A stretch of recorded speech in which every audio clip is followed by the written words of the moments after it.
Allez, salut à tous, ici Bankster, j'espère que vous vous portez bien. Aujourd'hui, on se retrouve sur Cyberpunk 2077. Non, ici, on ne veut pas parler de la débâcle qu'a été la sortie du jeu, mais bien déambuler dans les rues de Night City et voir un petit peu ce que cet univers a à nous proposer et aussi vous livrer un peu comme ça, brut de décoffrage, mon avis sur le jeu, sur l'expérience que je vis actuellement, puisque j'ai décidé d'acheter le jeu sur sa version PC, malgré que j'ai un PC gamer d'entrée de gamme qui m'a coûté à peu près 700 €.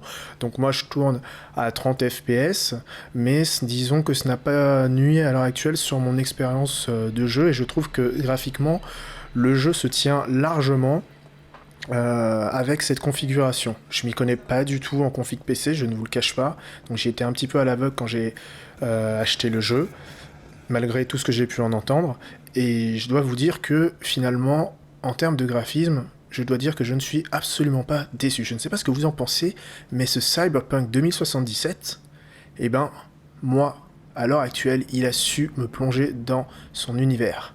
Et c'est ça dont, à mon avis, on va parler majoritairement dans cette vidéo, qui ne durera pas une éternité, mais qui ne sera pas courte non plus. J'ai envie de vous livrer un petit peu mon ressenti sur ce jeu, sur l'atmosphère qui en ressort, et sur le travail qui a été achevé par le studio Red CD Projekt.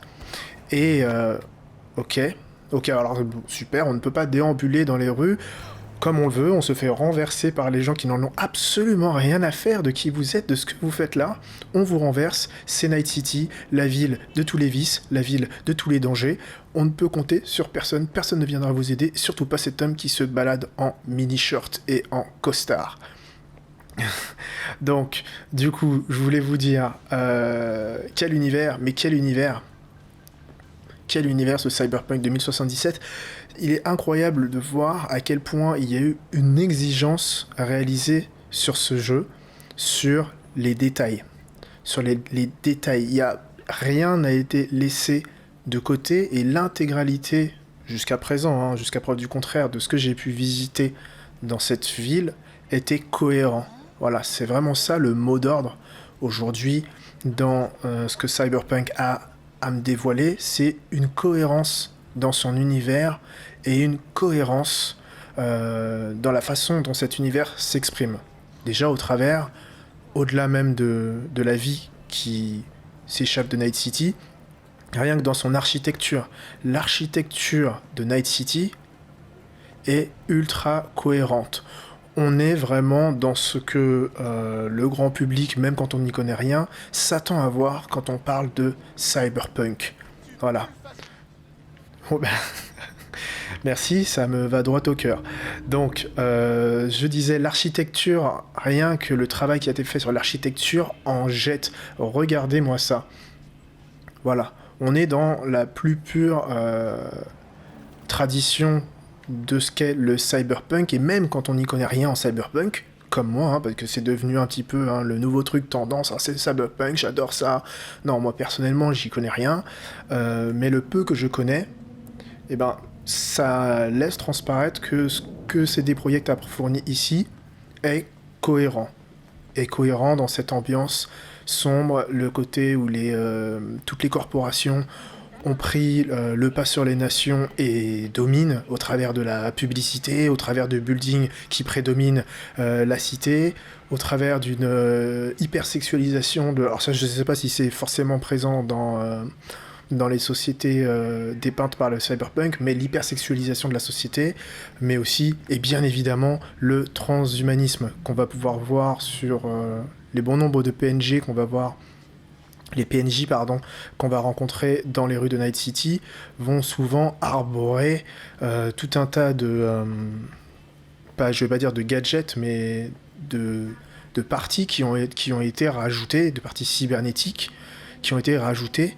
Donc là, on est vraiment dans le transhumanisme. Alors je vais essayer de me mettre dans un endroit où on va pouvoir voir un petit peu ça dans le détail, trouver des habitants qui auraient...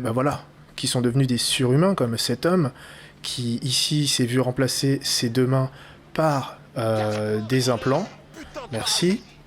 Merci, je suis très touché par ton intervention.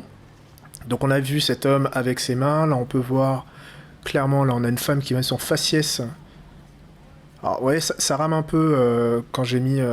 malheureusement, ça rame un peu quand il y a un peu de foule, parce que j'ai mis quand même une densité de foule assez conséquente pour pouvoir quand même rester dans l'immersion. Donc on a vu, on a des implants qui sont un petit peu le fer de lance de cette société où la technologie, bien évidemment, et la technologie et l'économie sont au sommet et sont les fers de lance de l'idéologie.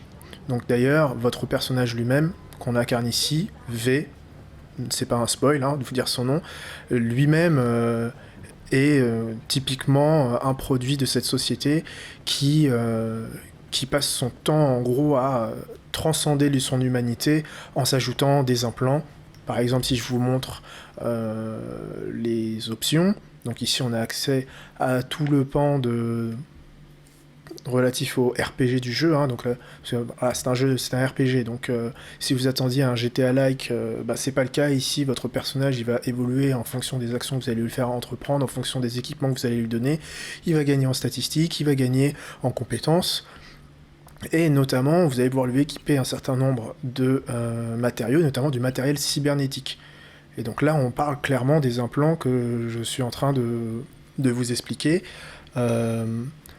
Voilà, donc l'humain, ici, il cherche perpétuellement à s'augmenter et à transcender finalement son humanité et donc, a fortiori, sa propre mortalité. Alors je ne sais pas si la mortalité a été vaincue par je ne sais quel implant dans ce monde, mais en tout cas, il est clair et net que l'humanité a su développer des nouvelles capacités grâce à ces implants. Alors, voilà, je pense que je vais pas en dire plus sur ce que je ne connais pas finalement de l'univers cyberpunk, mais bon, c'est connu que le fait de mettre la technologie et les grosses corporations au centre du monde, ce soit la pierre angulaire des univers de cyberpunk. Donc ce cyberpunk, qu'est-ce qu'on y fait ? On explore ce monde, on peut voler des caisses, ce que je vais faire. Alors ça, c'est pas sans rappeler un certain GTA. La comparaison est forcément... je dis pas qu'elle est valable, mais on est obligé de la faire. Et on est obligé de parler de GTA lorsque on est en train de jouer à Cyberpunk, parce qu'on est dans un monde ouvert, parce qu'on est dans un monde où on peut voler des caisses, où on peut attaquer les civils si on le souhaite, où il y a même la police qui peut nous poursuivre pour les crimes que l'on commet. Donc la comparaison, je dis pas qu'elle est judicieuse, mais elle est forcée d'être mise sur le plateau. Donc on va continuer à déambuler un petit peu dans les rues de Night City. Donc vous pouvez voir un petit peu sur le côté toutes ces affiches publicitaires dont je vous parlais. Moi, c'est vraiment un point qui me marque à l'heure actuelle dans l'expérience que je vis dans ce Cyberpunk 2077. C'est le soin qui a été apporté au nombre de communications publicitaires. C'est incroyable, moi je n'ai jamais vu ça. Et je pense que c'était un élément indispensable pour réussir à créer, à retranscrire ces ambiances cyberpunk où l'humain est constamment matraqué par la publicité. Et ben là, franchement, c'est facile, c'est vraiment réussi. Et tous les jours, toutes les parties que je fais, je découvre des nouvelles publicités. Donc par exemple celle-là, oula, pardon pour le lag. Hop, on va remettre la caméra comme il faut. Par exemple celle-là, je l'ai jamais vue. 3 bouches, un désir. Voilà. Magnifique. Magnifique, un implant qui vous permet d'avoir 3 bouches pour pouvoir expérimenter des nouveaux plaisirs que je ne détaillerai pas par ici. Mais donc voilà, tout le travail pictural qui a été fait sur Cyberpunk, je le trouve juste incroyable. Les pubs, elles sont trop cool, des fois elles sont drôles. Elles sont souvent penchées sur le sexe et sur le fait de une fois encore de se surpasser, mais aussi sur votre capacité en tant que prédateur, enfin non, c'est pas le terme que je vais employer, mais voilà, vous surpassez en tant que mâle, par exemple, ici, all night, every night, voilà. On comprend ce que ça signifie, un espèce de truc qui va vous permettre d'avoir des performances au lit bien mieux qu'avec du Viagra. Regardez-moi ça, mais regardez-moi ça. Comment ne pas se retrouver vraiment plongé, mais vraiment plongé dans cet univers de Night City quand on a un travail architectural de cet acabit. Très honnêtement, moi, le simple fait de déambuler là avec ma bagnole dans cette ville, c'est suffisant pour moi. À l'heure actuelle, je prends énormément de plaisir à déambuler dans les rues avec ma bagnole ou même à pied, parce que à pied c'est encore tout une autre façon de voyager et de découvrir le jeu qui s'offre à vous, qui n'a rien à voir, parce que le jeu offre non seulement un parcours horizontal, mais aussi de la verticalité, on peut escalader, découvrir des secrets, il y a énormément de choses à découvrir à pied, ne serait-ce qu'au niveau des interactions avec les PNJ, donc ça encore, ça contribue à cette immersion et à cette vie qu'a essayé de retranscrire CD Projekt. Et donc moi, franchement, là-dessus, je suis vraiment conquis. Regardez-moi ça. Quand on arrive dans ce genre d'ambiance, est-ce que ça donne pas envie, quoi? Et bizarrement, Cyberpunk est l'un des rares jeux qui, ces derniers temps, me donne envie, en fait, de retourner dans son monde, en fait. Clairement, quand j'arrête de quitter le monde de Cyberpunk et que j'y repense, je me dis, ah, j'ai hâte d'y retourner. Je sais pas pourquoi, mais c'est comme si, quand vous faites un voyage, et vous avez adoré ce voyage, vous avez hâte d'y retourner. Vous êtes rentré, vous avez l'espèce de nostalgie, et ben j'ai un petit peu ça, j'ai hâte de revenir à Cyberpunk, à revenir surtout à Night City, qui est vraiment une entité à part entière, un personnage à part entière dans ce jeu vidéo. C'est, pardon, désolé pour le micro, c'est un peu bizarre à dire, je sais pas si vous arrivez à conceptualiser, mais on peut clairement dire que Night City est un personnage à part entière de Cyberpunk 2077. C'est un élément, et bon, évidemment, c'est voulu, hein, mais c'est l'un des éléments majeurs, l'un des alibis majeurs de ce jeu, l'exploration de cette ville, qui est juste magnifique. Là, on est de nuit, alors je vais regarder l'heure qu'il est. Il est... où est-ce qu'on peut voir l'heure déjà? Hop. Il est... On va y arriver ou pas? Non, c'est pas ici. Ah, il est 22h. Il est 22h, heure du jeu. Du coup, j'aimerais bien vous montrer... Je sais pas si je vais le faire sur cette vidéo. Peut-être que je ferai une deuxième vidéo sur mon exploration de Cyberpunk à vos côtés. Le Cyber Tour. Peut-être de jour. Désolé pour la rime, hein. C'est pas fait exprès. C'était fait exprès. Quoi dire de plus dans le temps qui nous est imparti? On va s'accorder 20 minutes grand max. J'ai pas envie que la vidéo elle s'étale et qu'on parte dans un commentary sans queue ni tête. Déjà que c'est sans queue ni tête, les personnes qui écoutent encore ce commentary sont aussi folles que moi, hein. Franchement, le truc, ça n'a aucune valeur, c'est sans queue ni tête, mais au moins ça a le mérite d'être honnête. Là, je vous livre, on va tourner par là. Hop. Je vous livre vraiment, sans montage, mon avis, comme je disais, brut de coffre. Regardez-moi encore une fois, hop, des nouvelles publicités. Allez, sur les 5 minutes qui restent, je vais descendre de la bagnole. Essayer de trouver un endroit où il y a un peu de vie. Probablement en dessous, là. Hop. Ouais, en dessous, il y a sûrement de la vie. Pour essayer de voir un petit peu ce qui peut se tramer. Alors, pour une raison que j'ignore, j'arrive pas à accélérer. Hop. Il y a des petits bugs des fois dans... dans la maniabilité. Je ne sais pas pourquoi je n'arrive pas à courir. Et voilà, c'est bon, c'est réglé. Pardonnez-moi. En fait, là, on est en plein sur l'autoroute, ça va être un peu compliqué. Je sais pas si je vais réussir à sauter. Allez, on va essayer par là. Hop, là. Hop.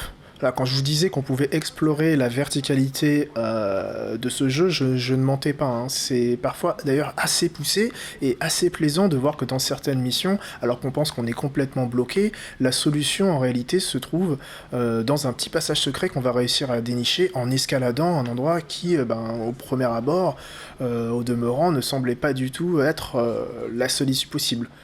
Hop là, oh là là, putain, c'est bon, je suis passé. Je suis passé. Je sais pas si j'ai atterri au bon endroit par contre là. Merde! Putain! Oh merde! Putain, dégagez! Qu'est-ce qui vient de se passer là? Ah oui, pardon, désolé, j'ai mis le mode caméra. Désolé, je m'enfuis. C'était pas le bon moment, donc vous allez assister à une petite scène de tape. Je sais pas si j'ai le niveau pour me battre contre ces types. Ouais, ils sont pas très forts, je vais les buter. Donc comme je le disais, c'est un RPG, hein. Donc les ennemis ont des barres de vie, ils ont de l'expérience, voilà, c'est pas un GTA où vous allez mettre un headshot et systématiquement tuer votre adversaire s'il a un niveau plus élevé que le vôtre. Rien à faire d'avoir fait un headshot, hein. Vous pourrez lui en mettre 50, s'il a un niveau supérieur au vôtre, ça ne servira à rien. Donc ici, plus vous tuerez des gens, plus vous gagnerez d'expérience, plus vous serez fort, et plus vous pourrez développer votre arbre de compétences, que je vous montrerai je pense dans une prochaine vidéo, parce que il y a beaucoup de choses à dire, et vu que c'est une vidéo qui est... Oula, c'est quoi, c'est la police ça? Non, c'est une caméra, je vais juste la buter. Vu qu'il y a beaucoup de choses à dire sur ce jeu, je vais pas pouvoir dire tout ici et maintenant. Hop, donc je récupère tout le matos. Alors le loot, hein. Là, il nous reste 2 minutes. Je prends 2 minutes juste pour dire que le loot dans ce jeu, mais c'est n'importe quoi. Je sais pas si c'est la tendance dans tous les jeux de ce type RPG monde ouvert, mais le loot, il y a tellement de loot, ça n'a aucun sens. On récupère des trucs qu'on n'utilisera jamais, qui sont d'ailleurs appelés des babioles.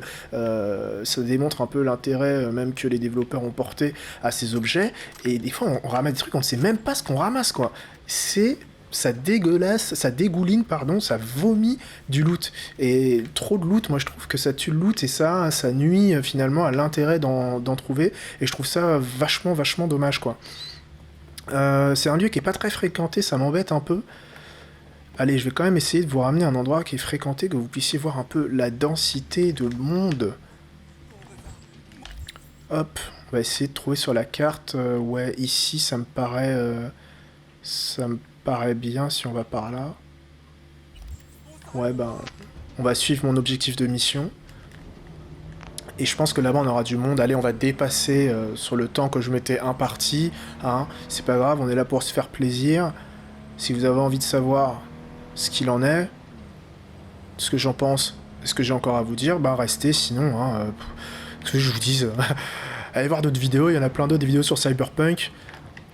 C'est pas ça qui manque, tout le monde fait des vidéos de Cyberpunk, hein, voilà, je me suis dit qu'il n'y avait pas de raison que je prenne pas ma part du gâteau. Sauf que moi je le fais avec un PC de merde, 30 FPS.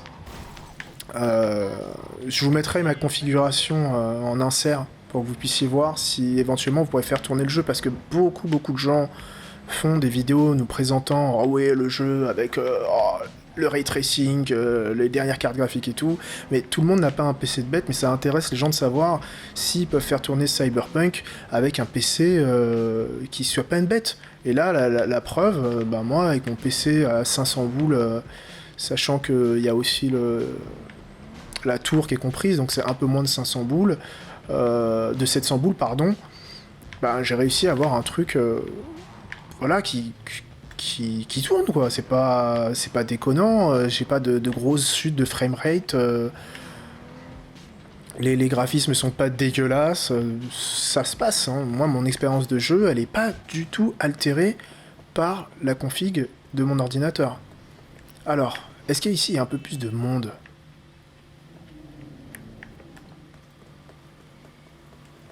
Je cours un peu, hein. Et Pachinko. Ah, je le sens bien, ouais, attendez, là. Non, il y a quoi là-dedans? Non, c'est verrouillé.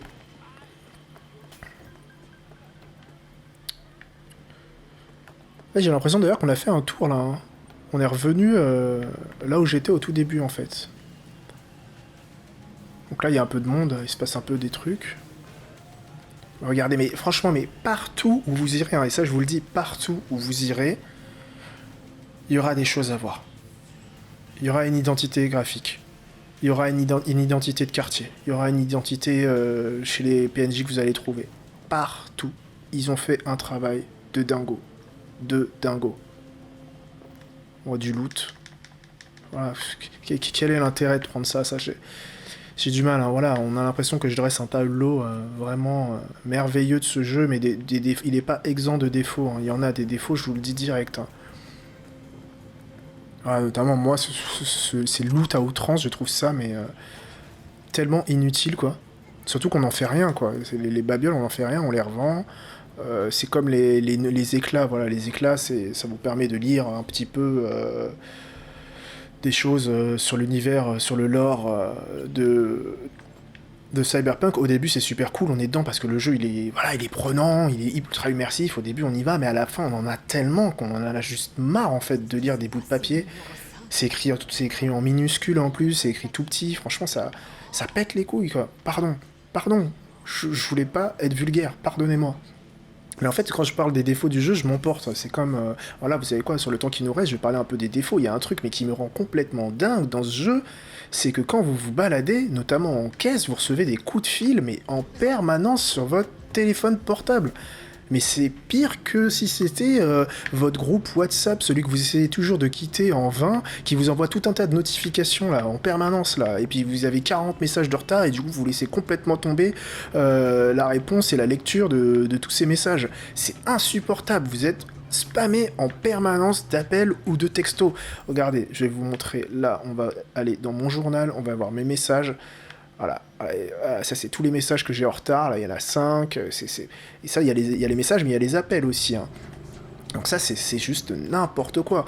En fait ça nuit vachement à l'immersion parce que ça t'empêche de te balader pépère dans la ville, t'es harcelé en permanence, en plus on te laisse l'opportunité de décrocher ou pas, genre vous pouvez appuyer sur une touche pour décrocher, alors moi je décroche pas, mais au bout d'un moment ça décroche tout seul, on n'a pas l'opportunité, ou alors je vais pas trouver comment on faisait, de raccrocher, voilà, juste laissez-moi quoi. Je suis censé être un mec quand même, au début du jeu, quand même un mec, personne me connaît et tout, mais tout le monde a mon numéro de téléphone quoi, je sais pas comment ça se fait. Enfin bref. Là on en est à 23 minutes, on va prendre une minute pour conclure. Je sais pas ce que vous avez pensé de ce Night City Tour de nuit, on pourrait se refaire un Night City Tour de jour. J'arrête avec les mauvaises blagues sur les rimes. Si ça vous a plu, faites-le moi savoir. Laissez des commentaires. Donnez-moi un peu ceux qui jouent à ce jeu, votre expérience sur le jeu. Est-ce que vous ressentez un petit peu ce que moi j'ai pu décrire ? Et puis voilà, je pense vraiment que je vais faire d'autres vidéos sur ce jeu parce que j'ai encore plein de choses à dire et 25 minutes malheureusement c'est pas suffisant, surtout quand on ne structure pas sa pensée comme moi et qu'on part complètement en live, mais c'est ça aussi qui est bon, voilà, on se détend, on s'abonne à Ben's World, on like, on partage, et surtout on laisse des commentaires pour interagir avec moi. Voilà, ça faisait longtemps qu'on n'avait pas entendu ma voix suave, j'espère qu'elle vous a manqué, moi non. Allez, je vous souhaite une très bonne journée, et je vais continuer mon tour tout seul au Night City. Tour. Non. Ah putain, j'ai foiré ma conclusion, voilà, je vous laisse, et je continue mon tour dans Night City. Allez, ciao.